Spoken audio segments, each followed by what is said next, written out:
peatoidufestival Grillfest.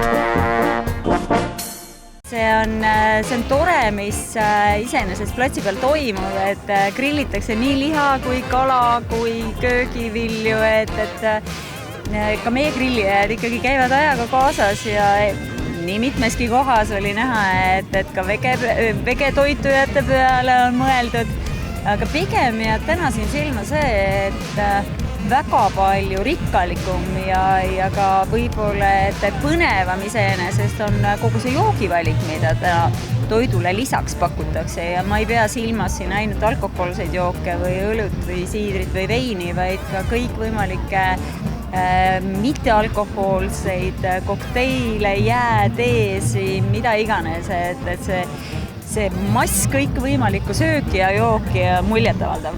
Ma tean, et sa oled maailma kõige suurem võileiva fänn.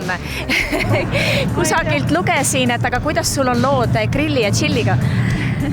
Grill ja chill mulle kindlasti meeldivad ja ma ei saa kindlasti kinnitada seda fakti, et ma olen maailma kõige suurem võileiva fänn, et mulle väga maitsevad võileivad, see on küll tõsi. Aga grill ja suvi, need käivad kindlasti käsikäes ja grillimisse suhtume väga soojalt ja grillimine ei tähenda ainult liha sütel, vaid grillimisel on väga palju erinevaid tahke ja suvel pigem proovin ise ka, et enamus oma koduseid toite teha ikkagi grillil.